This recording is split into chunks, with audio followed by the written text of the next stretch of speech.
मंगला गौरी का व्रत हमें कब करना है, कितने मंगला गौरी व्रत करने के बाद उद्यापन हमें करना चाहिए, इस व्रत में हमें क्या खाना चाहिए और किस देवी देवता की पूजा करनी चाहिए, क्या भोग प्रसाद चढ़ाना चाहिए, किस रंग की प्रधानता होती है और सबसे अहम बात, किस मनोकामना पूर्ति के लिए मंगला गौरी का व्रत किया जाता है। बहुत सारी बातें मंगला गौरी व्रत से संबंधित इस वीडियो में हम आपके लिए लेकर आए हैं। नमस्कार, वेलकम टू माय चैनल। दोस्तों, आपने अभी तक हमारे चैनल को सब्सक्राइब नहीं किया है तो प्लीज़ सब्सक्राइब कर लें, बेल आइकन को प्रेस करें जिससे कि वीडियो की हर नोटिफिकेशन आपको सबसे पहले प्राप्त हो। आप सभी को मंगला गौरी व्रत की ढेरों शुभकामनाएं। दोस्तों, सावन के महीने में पड़ने वाले मंगलवार के दिन मंगला गौरी का व्रत किया जाता है। यह अखंड सौभाग्य की वृद्धि कराता है और कुंवारी लड़कियां यदि पूर्ण श्रद्धा भाव से इस व्रत को करती हैं तो उनके विवाह में जो देरी हो रही है उसमें संभावना बढ़ जाती है, यानी कि आपका विवाह होने का योग बनता है। और यदि आपके वैवाहिक जीवन में कोई परेशानी चल रही है तो माता गौरी की कृपा से वह सब समाप्त होता है। तो आप किसी भी मनोकामना के लिए मंगला गौरी का व्रत कर रही हैं तो सावन के महीने से आप शुरू करें। अब देखिए, शुरू करने के लिए तो आप पहले मंगलवार से या दूसरे या तीसरे या चौथे से शुरू कर सकते हैं, लेकिन मन में ये सवाल आता है कि कितने मंगलवार हमें करना है। तो कोई लोग सिर्फ सावन में पड़ने वाले मंगलवार को करते हैं और कोई लोग सावन के मंगलवार से शुरू करके लगातार 5 साल 3 साल तक मंगलवार रखते हैं हर मंगलवार, और हर मंगलवार को पूजा उपासना करते हैं। तो ये आपका क्लियर हो गया कि कब से शुरू करना है। अब आप ये योजना बनाएं कि हमें सावन में किस मंगलवार से करना है। हम बात करें कि सावन में कितने मंगलवार पड़ रहे हैं और कौन कौन से, तो इसको आप एक बारी समझते हुए चलें। दोस्तों, आप मंगला गौरी का व्रत कर रहे हैं तो सावन के सोमवार का व्रत ना करें, और यदि सावन के सोमवार का व्रत कर रहे हैं तो मंगला गौरी का व्रत ना करें। ऐसा कहीं ये नहीं है कि आप कर लेंगे तो कोई पाप पुण्य हो जाएगा, आपके लिए नहीं अच्छा होगा। 2 व्रत एक साथ मैनेज करना थोड़ा मुश्किल हो जाता है, इसलिए हम अपना अनुभव आपके साथ शेयर कर रहे हैं। तो इसलिए कोई एक व्रत का चुनाव करें, ठीक है। अब मंगलवार कब से शुरू हो रहा है सावन के महीने में, तो 4 अगस्त को पहला मंगलवार है। 4 अगस्त को पहला मंगलवार है और दूसरा मंगलवार 11 अगस्त को पड़ रहा है, दूसरा मंगलवार। अब तीसरे मंगलवार की हम बात कर लें तो 18 अगस्त को तीसरा मंगलवार है और चौथा मंगलवार 25 अगस्त को है। यानी अगस्त के महीने से ही ये गौरी मंगला का व्रत शुरू किया जाएगा और सिर्फ 4 ही मंगलवार हमको मिल रहे हैं। चारों मंगलवार को सुबह सवेरे स्नान ध्यान करके आप शुद्ध आसन पर माता पार्वती और भगवान भोलेनाथ की जो शिव परिवार की प्रतिमा होती है उसे रखकर आप पूजा करें। भोग की हम बात करें तो लाल चीज़ों का भोग लगाया जाता है, तो आप गुड़ का भोग लगा सकते हैं, गुड़ से बने कोई मिष्ठान लगा सकते हैं, या आप पंचामृत का भोग लगा सकते हैं। लाल पुष्पों की माला से भगवान का पूजन करें, धूप दीप दिखाएं। मंगला गौरी व्रत की कथा आती है तो आप उसे अवश्य सुने। पुस्तक आप मार्केट से पहले से ला के रख लें। और इस दिन एक समय कोई मीठा आहार लेते हैं और कोई फलाहार लेते हैं। व्रत के नियम में दोनों ही बताया गया है। अपने स्वास्थ्य और अपने चीज़ों को देखते हुए हम व्रत का चयन करते हैं जिससे पूर्ण श्रद्धा भाव से उस व्रत के नियम का हम पालन कर पाएँ। यानी कि आप जब तक पूजा नहीं कर लेते तो आप निर्जला रख सकते हैं और पूजा करने के बाद प्रसाद खा लें और फिर आप कोई जल फल जूस दूध दही जो भी लेना है आप उसे ले सकते हैं। अब देखिए दोस्तों, सभी का स्वास्थ्य अच्छा नहीं होता है तो बहुत सारी बहनें बिना व्रत किए भी हर मंगलवार को आप मंगला गौरी के नाम से पूजा अर्चना करके पूजा के बाद सात्विक आहार आप ले सकते हो। ऐसा भी करके आप व्रत के पुण्य फल को प्राप्त कर सकते हो। सात्विक आहार लें, नमक का त्याग किया जाता है। तो यदि आप पूरे दिन व्रत करते हुए शाम को एक समय अनाज खा रहे हो तो सिर्फ मीठा अनाज खाएं। यदि नहीं रहा जाता तो आप सिर्फ फलाहार पर रह लें, और बिल्कुल भी नहीं रहा जाता है तो आप नमक भी ले लें, सात्विक आहार भी ले लें और इस दिन सिर्फ तेल और दाल और चावल का त्याग करें। तो आप इस तरह से भी व्रत कर सकते हैं।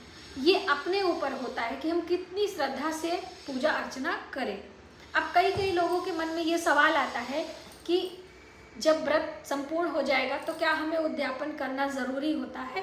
तो बिल्कुल, चाहे सोमवार की बात करें, चाहे प्रदोष की बात करें, और चाहे हम बात कर लें मंगला गौरी की, कोई भी व्रत हम संकल्प लेकर जब करते हैं तो जब हमारा व्रत का संकल्प खत्म हो जाता है, यानी कि आखिरी, जैसे मान लीजिए सावन का आप कर रहे हो मंगला गौरी का व्रत, अब सावन के महीने में 4 मंगलवार आपको मिल रहे हैं, तो जब आपका चौथा मंगलवार आएगा तो सावन महीने की महिमा और सावन महीने का पुण्यफल आपको प्राप्त हो, इसलिए सावन के महीने में ही हम उद्यापन करना चाहिए। नियम के अनुसार आप उस दिन उद्यापन कर सकते हैं। लेकिन और व्रत की हम बात करें तो जब आपका संकल्प पूरा, यानी जैसे 16 सोमवार की बात है तो पूरा 16 सोमवार व्रत आपने कर लिया और फिर 17वें सोमवार को आपको व्रत का उद्यापन करना चाहिए। और यदि आप 16 सोमवार को उद्यापन कर रहे हैं तो उस दिन अनाज, यानी जो हम प्रसाद चढ़ा रहे हैं वो सब हमें अनाज की चीज़ नहीं खाना है। इसी प्रकार से मंगला गौरी में भी जो मान लीजिए अनाज का भोग आपने लगाया है, हलवा पूरी खीर जो भी बनाया है, ब्राह्मण को, सुहागन स्त्रियों को हम भोजन कराते हैं, तो वो हमें नहीं लेना है, क्योंकि अभी सावन का आखिरी मंगलवार है और इस दिन हमारा व्रत भी है। तो इसलिए उद्यापन आप कर दें लेकिन स्वयं भोजन ना करें, वो प्रसाद आप रख दें। दूसरे दिन यानी बुधवार के दिन 26 अगस्त को स्नान ध्यान करके प्रसाद के रूप में व्रत का पारणा आप उसी प्रसाद से कर सकते हैं। इस तरह से मंगला गौरी का व्रत आप सावन के महीने में उठा सकते हैं। दोस्तों, बहुत सारे व्रत होते हैं।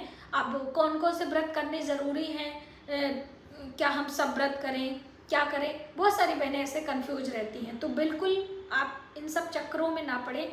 आप अपने समय, अपनी श्रद्धा और अपने स्वास्थ्य को देखते हुए व्रत उपास चयन करें।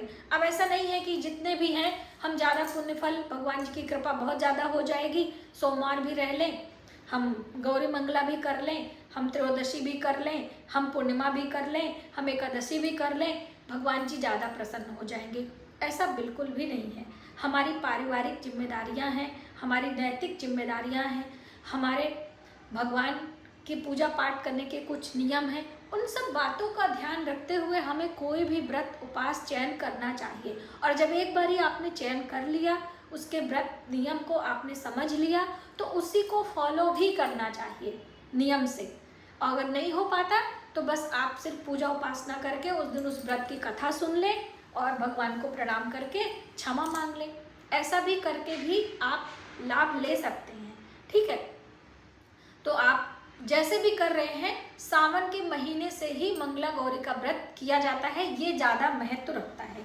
अब आप आगे भी करना चाहते हैं तो इसी नियम से करें, बीच में उद्यापन करने की आवश्यकता नहीं है। जब 1 वर्ष या अगला सावन जब आएगा तो पूरे सावन का करके लास्ट वाले मंगलवार को आप व्रत कर सकते हैं।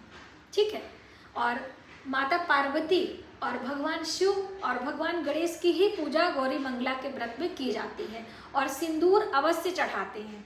अक्सर बहनें पूछती हैं कि जो कुंवारी लड़कियां हैं क्या वो सिंदूर चढ़ा सकती हैं कि नहीं? बिल्कुल चढ़ा सकती हैं। कुंवारी लड़कियां सिंदूर चढ़ाएं, सौभाग्य की चीज़ें चढ़ाएं, चूड़ी चढ़ाएं, बिंदी चढ़ाएं, इससे उनके सौभाग्य में वृद्धि होती है। और यदि आपके विवाह का योग नहीं बन रहा है, मंगल दोष है या कुछ भी है, तब आप अवश्य इस व्रत का चयन करें और गौरी माता की पूजा करें और उन्हें सौभाग्य की चीज़ें चढ़ाकर लास्ट में सुहागिन यानी एक जोड़े दंपत्ति को भी भोजन करा के उनका आशीर्वाद आप ले सकते हो, या मंदिर में ले जाकर सभी चीज़ें आप माता शिव पार्वती के मंदिर में ले जाकर देकर ऐसा भी उद्यापन आप कर सकते हो। आने वाले समय में यदि समय मिलेगा तो हम उद्यापन की वीडियो बनाने का प्रयास करेंगे, लेकिन इसमें हम इसलिए मेंशन कर दे रहे हैं कि समय मिले या ना मिले तो आप लोग, हो सकता है कि जो लोग व्रत करें उन्हें कन्फ्यूजन हो, तो आपकी कन्फ्यूजन इसी वीडियो में हम दूर किए दे रहे हैं। और दोस्तों, हमेशा अपने परिवार की जिम्मेदारियां, अपने बच्चों की भलाई या अपने समाज देश के हित में करते हुए हमें अपने शब्दों का चयन और अपने मान सम्मान का बचाव करना चाहिए। व्रत करें या ना करें, दान पुण्य कम करें, लेकिन हमें नैतिकता का ध्यान अवश्य रखना चाहिए। क्या हित में है, क्या अहित में है, ये सोच विचार करने के बाद ही हमें कोई निर्णय लेना चाहिए। तो मुझे उम्मीद है कि ये वीडियो आपके लिए काफ़ी हेल्पफुल होगी और आप इन बातों पर अमल करेंगे। आज की वीडियो में बस इतना ही। यदि हमारी जानकारी आपको थोड़ी सी भी हेल्पफुल लगे तो प्लीज़ वीडियो को ज़्यादा से ज़्यादा लोगों में शेयर करें। आने वाले वीडियो के लिए सब्सक्राइब करें। मिलते हैं एक नई जानकारी के साथ नए वीडियो में। तब तक आप अपने परिवार का ख्याल रखें। जय माता दी।